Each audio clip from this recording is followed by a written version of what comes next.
जय Shri Radhe Krishna. I hope आप सब लोग बहुत अच्छे होंगे। चलिए अध्याय 13 को आगे बढ़ाएंगे कि श्री कृष्ण क्या कहते हैं इस अध्याय में। तो यहाँ पर श्री कृष्ण बता रहे हैं कि किस तरीके से जो भक्त का दृष्टिकोण होता है वो कैसा होता है, वो किस तरीके से इस संसार को देखता है, क्या उसका देखने का तरीका होता है।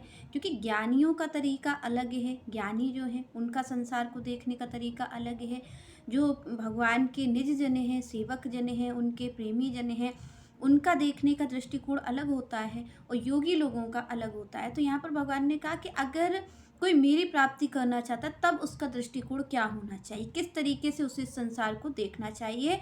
यहाँ पर श्री कृष्ण इसको बताते हैं। तो यहाँ पर श्री कृष्ण कहते हैं, यदा भूत पृथक भावम एक स्थम अनुपश्यति ततः एव च विस्तारम ब्रह्म संपद्यते ततः। तो यहाँ पर श्री कृष्ण कह रहे हैं कि जो सर्वभूत में, जो सभी में मेरा दर्शन करे, जो मुझे ही सब जगह देखे, मुझे ही सब जगह जाने। भगवान कहते चाहे वो पशु हो, चाहे पक्षी हो, चाहे कोई मनुष्य हो, पर वो किसका दर्शन करे, वो केवल मेरा ही दर्शन करे। यहाँ पर वो केवल आप और हमारा जो दृष्टिकोण रहता है वो किस पे रहता है, वो शरीर पे रहता है कि कौन सा शरीर प्राप्त है। पर यहाँ पर भगवान उसकी बात नहीं कर रहे, क्योंकि आप और हम जो हैं वो ये समझते हैं कि भाई मनुष्य अलग है, पशु अलग है, पक्षी अलग है। पर यहाँ पर श्री कृष्ण कहते हैं कि जो भक्त का दृष्टिकोण है वो एक ही है। वो ये कह रहा है कि मैं इस शरीर को नहीं देख रहा हूँ, मैं ये नहीं देख रहा हूँ कि ये कुत्ता है कि ये बिल्ली है। यहाँ पर श्री कृष्ण कहते हैं मैं वो किस चीज़ को देखता है, वो केवल ये देखता है कि यहाँ पर सर्वत्र जीव फैले हुए हैं, यहाँ पर एकमात्र जीव है। तो यहाँ पर भगवान का जो अंश है जीव, वही एक यहाँ पर है, बाकी वो शरीरों को नहीं देखता। यहाँ पर श्री कृष्ण कहते हैं वो शरीरों को नहीं देखता, क्योंकि अगर वो शरीर को देखेगा तो फिर वो भेदभाव करेगा, वो ऊंच नीच का भाव करेगा। और यहाँ पर श्री कृष्ण कहते हैं कि जो मेरी भक्ति करता है वो मेरे जैसा ही होता है, वो फिर भेदभाव नहीं कर पाता। यहाँ पर आप देखो कि यहाँ पर भगवान भेदभाव तो नहीं करते, चाहे वो चींटी हो और चाहे हाथी हो, चाहे मनुष्य हो, चाहे कोई भी पशु पक्षी हो। यहाँ पर भगवान तो सबका पालन पोषण करते हैं, यहाँ पर तो भगवान सबके प्रत्येक जीव के पालक कहे जाते हैं। तो यहाँ पर श्री कृष्ण कहते हैं कि अगर जब श्री कृष्ण का स्वभाव ऐसा है, आप और हम विचार करें कि जो भगवान की भक्ति करता है उसमें क्या होता है, उसमें और सांसारिक जीव में क्या अंतर होता है। उसमें यही अंतर होता है कि जो भगवान की भक्ति करता है उसमें भगवान के गुण विद्यमान होते हैं, उसमें भगवान के ही गुण आते हैं, स्वतः ही आते हैं। जीव मात्र पर दया करता है, वो सब में एक का ही दर्शन करता है, सबकी सेवा करता है। आप देखो श्री कृष्ण के स्वभाव को, तो जो भगवान है क्या वो इस चीज़ का विचार करते हैं कि मैं हाथी को खिलाऊंगा, मैं चींटी को नहीं खिलाऊंगा? ऐसा तो भगवान विचार नहीं करते। ऐसा तो नहीं कहते कि जो आप और हम हैं, आप और हम विचार करें, आप और हम तो भगवान की चलो सेवा कर लेते हैं, पर क्या ये पशु सेवा कर पाते हैं, क्या ये पक्षी सेवा कर पाते हैं? ये तो नहीं कर पाते। इसके बाद भी आप देखो कि भगवान प्रत्येक जीव का पालन पोषण करते हैं, बिना इस चीज़ के कि उनको कौन सेवा कर रहा है, उनकी कौन पूजा कर रहा है।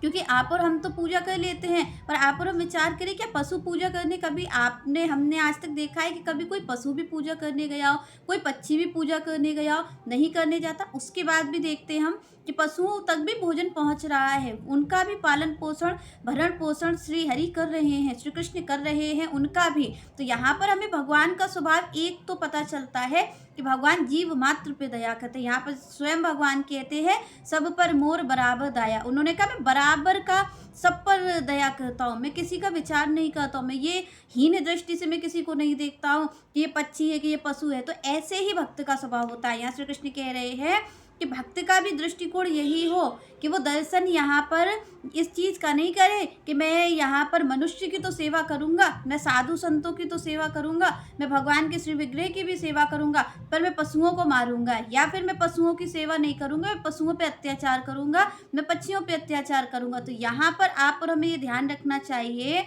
कि जो मनुष्यों का पालक है वही पशुओं का भी पालक है और वही पक्षियों का भी पालक है। जीव मात्र के पालक तो स्वयं श्री कृष्ण ही हैं। तो आप और हम ये सोचें कि हम एक की सेवा करें और एक पर हम अत्याचार करें, एक को हम हीन दृष्टि से देखें, एक को तो हम पूज्य नहीं बना दें। आप देखो कि आप और हम संतों की तो सेवा करते हैं और दूसरी ओर हम किसी को हीन दृष्टि से देखें, तो यहाँ पर श्री कृष्ण का ही अपमान है। क्योंकि प्रत्येक जीव किसका बनाया हुआ है? श्री कृष्ण का बनाया हुआ है। यहाँ पर आप और हम मान लो कि कोई पेंटिंग है और हम अगर उसमें बुराई निकाल रहे हैं, तो क्या हम पेंटिंग में बुराई निकाल रहे हैं या पेंटर में बुराई निकाल रहे हैं? क्योंकि पेंटिंग अपने आप तो नहीं बन गई, पेंटिंग को बनाने वाला कोई पेंटर है, तो पेंटर में ही तो हम कमी निकाल रहे हैं। अगर हमने कहा कि इस पेंटिंग में ये कमी रह गई, तो हमने पेंटिंग अपने आप तो नहीं बनी, वो तो पेंटर द्वारा ही रचित की गई है। तो यहाँ पर आप और हम किस में बुराई निकालते हैं? पेंटर में। तो यहाँ पर आप और हम किसी में भी अगर बुराई निकालते हैं या हम जीव में हीन दृष्टि से हम उसको देखते हैं या पशु पक्षी को देखते हैं, तो वो श्री कृष्ण का ही अपमान करने जैसा है। तो यहाँ पर श्री कृष्ण ने कहा कि जो मेरा भक्त है उसको सर्वत्र, वो केवल शरीर को ना देखा, वो ये नहीं देखे कि मैंने कौन से शरीर की रचना की है, या मैंने इसको पक्षी बना दिया, या मैंने इसको पशु बना दी, या फिर मैंने इसको यहाँ पर कोई मनुष्य का शरीर दे दिया। यहाँ पर श्री कृष्ण कहते हैं उसकी दृष्टि केवल जीव मात्र पर हो। और जीव किसका है? तो जीव भगवान का अंश है। उसे ये ध्यान रखना चाहिए कि कोई भी जीव है, चाहे वो बिल्ली हो, चाहे वो कुत्ता हो, चाहे पक्षी हो या मनुष्य हो, श्री कृष्ण कहते हैं वो ऊपर के आवरण का दर्शन नहीं करे। क्यों? क्योंकि यहाँ पर आवरण किससे मिला है? आप और हम सोचें कि किसी को कुत्ते का शरीर मिला है, किसी को हाथी का मिला है, किसी को मनुष्य का मिला है, किसी को तोते का मिला है। पर यहाँ पर अगर आप और हम ये देख रहे हैं कि केवल इस शरीर का दर्शन कर रहे हैं, तो इसका क्या होगा? इससे हम हीन दृष्टि से देखेंगे। मनुष्य को तो हम श्रेष्ठ मानेंगे, तो यहाँ पर हम पशुओं को, पक्षियों को हीन दृष्टि से देखेंगे। तो श्री कृष्ण कह रहे हैं कि ये किससे होता है? ये प्रकृति के संपर्क में आने से ही तो ये सब हो रहा है।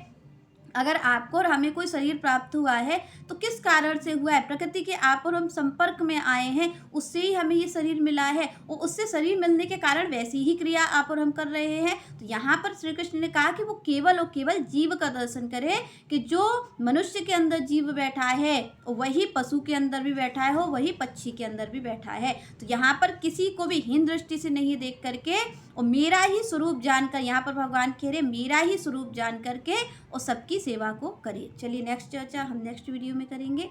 तब तक के लिए जय श्री राधे, जय श्री कृष्ण।